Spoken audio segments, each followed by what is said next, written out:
आप सब पर सलामती हो। मंसूर साहिर का लिखा हुआ है, मेरे वतन का सफर बद से बदतरीन में है, फकत ये सर ही सलामत है, धड़ जमीन में है, इसीलिए तो ज्यादा कमाना पड़ता है, उसे भी पाल रहा हूं जो आस्तीन में है। नाज़रीन, मैं हूं यासिर रशीद और आप मेरा व्लॉग देख रहे हैं। नाज़रीन, एक दोस्त ने एक वाकया शेयर किया जो मुल्की हालात की तर्जुमानी कर रहा था। उन्वान था मखमसा। एक शागिर्द अपने उस्ताद से उलझ पड़ता है, उसको मखमसे का मतलब समझ नहीं आ रहा था। उस्ताद ने काफ़ी तशरीह की, मगर शागिर्द है कि मुतमईन ना हुआ। उस्ताद ने कहा कि मैं तुमको एक वाकया सुनाता हूँ, शायद तुम्हें मखमसे की समझ आ जाए। उस्ताद सुनाता है कि नाजिमाबाद में एओ क्लिनिक के सामने वाली सड़क पे एक बाप और उसका बेटा मोटरसाइकिल पर जा रहे थे। उनके आगे एक ट्रक था जिसमें फौलादी चादरें लदी हुई थीं। अचानक ट्रक से एक फौलादी चादर उड़ती है और सीधी बाप बेटे की गर्दन पे जा लगती है। दोनों की गर्दन कट जाती है। लोग भागम भाग दोनों धड़ और कटे हुए सर लेकर डॉक्टर मोहम्मद अली शाह के पास पहुंचते हैं। डॉक्टर शाह 7 घंटे के तवील ऑपरेशन के बाद कटे हुए दोनों सर धड़ों से जोड़ देते हैं।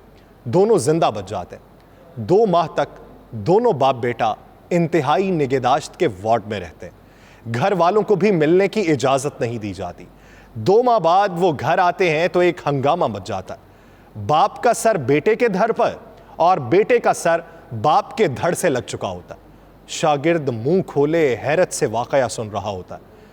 उस्ताद कहता है कि मसला पैदा हो गया कि अब बेटे की बीवी शौहर के धड़ के साथ कमरे में रहे या शौहर के सर के साथ। अगर वो शौहर के सर के साथ रहती है तो धड़ तो ससुर का है।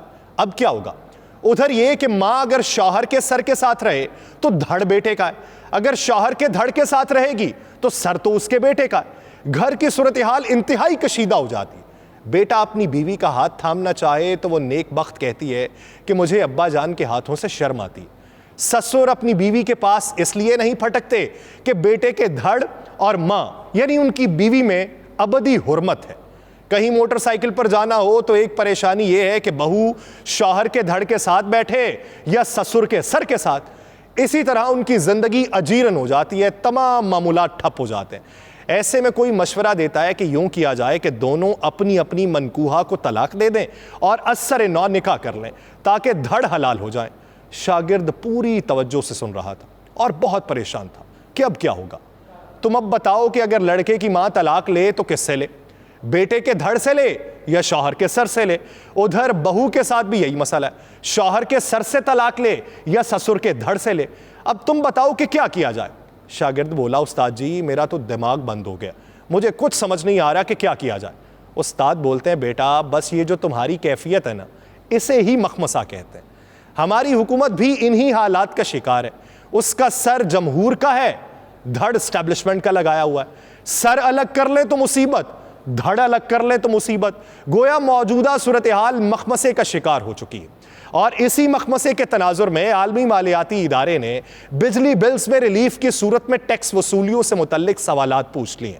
अब हमें यह नहीं पता कि सवालात सर से पूछे गए हैं या धड़ से पूछे गए हैं। बताया जा रहा है कि IMF हुकाम और FBR के वर्चुअल मुज़ाकरात हुए जिसमें चेयरमैन FBR और दीगर आला हुकाम ने शिरकत की है। मुज़ाकरात में IMF ने FBR से जुलाई में टैक्स वसूली पर ब्रीफिंग ली और इस दौरान FBR के माली साल 2022-23 के हदफ पे भी तबादला ख्याल हुआ। उस मुज़ाकरात में मौजूदा माली साल के अहदाफ के हुसूल के लिए स्ट्रैटेजी पर बातचीत हुई और इस दौरान IMF ने FBR के हदफ के हुसूल में नाकामी की वजूहात पर सवालात व जवाबात किए। FBR हुकाम ने IMF हुकाम को यह बताया है कि रवा माली साल का हदफ हासिल कर लिया जाएगा। IMF हुकाम ने FBR से यह पूछा है कि अगर आप बिजली के बिलों में रिलीफ देंगे तो टैक्स वसूलियों में कितनी रकम कम होगी? बिजली बिलों में रिलीफ टैक्स कम कर देंगे या किसी और मद से यह रकम निकालेंगे? जरा ये बताते हैं कि IMF ने बिजली बिल्स में रिलीफ के लिए तहरीरी प्लान तलब कर लिया। अब सर से भी पूछा जाएगा, धड़ से भी पूछा जाएगा। होगा क्या कि एक तरफ रिलीफ देने की बात होगी और दूसरी तरफ से कटौती करने की बात होगी। जब दूसरी तरफ से कटौती करेंगे तो मामला क्या होगा? मखमसे का। अब मखमसे का शिकार हुकूमत हो चुकी है कि कटौती करनी है तो किधर से करेंगे, कान इधर से पकड़ेंगे या पीछे से दूसरे कान को पकड़ेंगे। उसी तरफ कानूनी मंजरनामा भी मखमसे का शिकार हो चुका है। साइफर केस में साबिक वजीर आजम और चेयरमैन पीटीआई के जुडिशल रिमांड में 14 रोज की तौसी हो चुकी है। अब चेयरमैन पीटीआई और उनके वकला को यही नहीं पता था कि साइफर केस के अंदर उनकी गिरफ्तारी जेल के अंदर ही डाली जा चुकी है, जबकि पूरी दुनिया यह जान रही थी। चेयरमैन पीटीआई के खिलाफ साइफर केस की समाअत अटक जेल में हुई। साइफर केस की अटक जेल के अंदर समाअत का नोटिफिकेशन गुज़श्ता रोज वजारत कानून ने जारी किया था। वजारत कानून के मुताबिक साइफर केस की समाअत के लिए वजारत दाखिला ने सिक्योरिटी खदशात का इजहार किया था। पीटीआई ने चेयरमैन की अटक जेल में समाअत के फैसले को यकसर मुस्तरद करते हुए साइफर केस की समाअत खुली अदालत में करने का मुतालिबा किया। साइफर केस की अटक जेल में समाअत सीक्रेट एक्ट के तहत कायम की गई खुसूसी अदालत के जज अबुल हसनात जुल्करनैन ने की। FIA प्रोसिक्यूटर जुल्फिकार नकवी और चेयरमैन पीटीआई के वकील सलमान सफदर अटक जेल में पेश हुए, जबकि चेयरमैन पीटीआई को अदालत के सामने लाया गया और हाजिरी लगाई गई।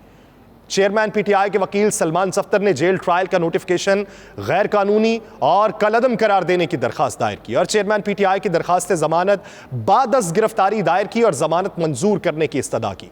चेयरमैन पीटीआई के वकला का कहना था कि चेयरमैन पीटीआई के खिलाफ ऑफिशियल सीक्रेट एक्ट का मुकदमा बनता ही नहीं है। वकला ने कहा कि चेयरमैन पीटीआई से सियासी इंतकाम के लिए साइफर केस बनाया गया।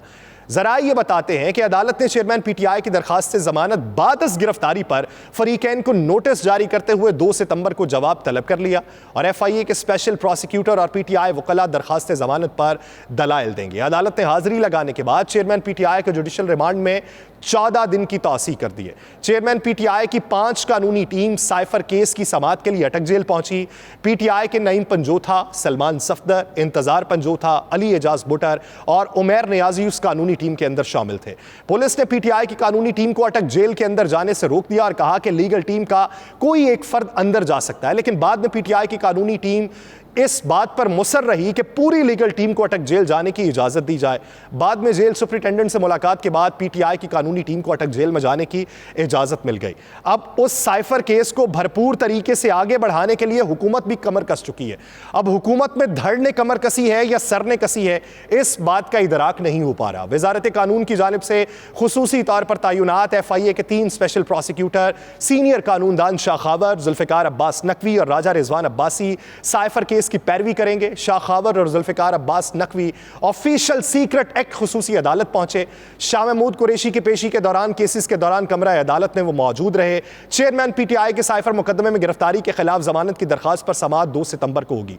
लीगल टीम ने जेल में ट्रायल करने के खिलाफ और साइफर केस की ओपन कोर्ट में ट्रायल करने की भी दरखास्त दायर की। तीनों दरखास्तों पर समाअत ऑफिशियल सीक्रेट एक्ट की खुसूसी अदालत के जज 2 सितंबर को करेंगे, जबकि दूसरी तरफ पीटीआई वकील शेर अफजल मरवत जो हैं, उनका जज अबुल हसनात जुल्करनैन से कमरा अदालत में मुकालमा हुआ। शेर अफजल ने पूछा कि क्या आपको अदालत अटक जेल में लगाने का NOC मिला था? जज साहब जवाब देते हैं कि मुझे अटक जेल में साइफर केस की समाअत करने का NOC मिला था। शेर अफजल मरवत ने फिर सवाल किया कि क्या आपसे हुकूमत ने अटक जेल समाअत मुंतकली पर राय ली थी? जज साहब कहते हैं कि मुझसे हुकूमत ने समाअत अटक जेल मुंतकली पर राय नहीं ली। शेर अफजल मरवत ने कहा कि फिर आपने कैसे अटक जेल मुंतकिल करके साइफर केस की समाअत कर ली? जज साहब बोले कि सिक्योरिटी वजूहात के बायस अटक जेल में समाअत हुई। शेर अफजल मरवत ने कहा कि आपने आज चेयरमैन पीटीआई को यहां पेश करने का हुक्म जारी किया था, क्या आपने चेयरमैन पीटीआई को अदालत पेश करने का अपना हुक्मनामा वापस लिया? जज साहब ने कहा कि मैंने अपना हुक्मनामा वापस नहीं लिया। यानी यहां पर मखमसा यह है कि जज साहब पहले हुक्मनामा जारी करते हैं कि अदालत में पेश किया जाए और दूसरी तरफ फिर साइफर केस की जो समाअत है वो अदालत की बजाय जेल के अंदर कर ली जाती है। पूरा सिस्टम इस हद तक मखमसे का शिकार हो चुका है कि हमें यही मालूम नहीं है कि इलेक्शन करवाने वाले कब तक इलेक्शन करवाएंगे, बाहर से आने वाले कब तक अपना इरादा तब्दील किए रखेंगे और यहां बैठे हुए कब तक बाहर निकलने की तगोदो करेंगे। मखमसा जिस दिन खत्म हो गया उस दिन आपके गोश गुजार किया जाएगा। मुझे दीजिए इजाजत। अल्लाह निगहबान।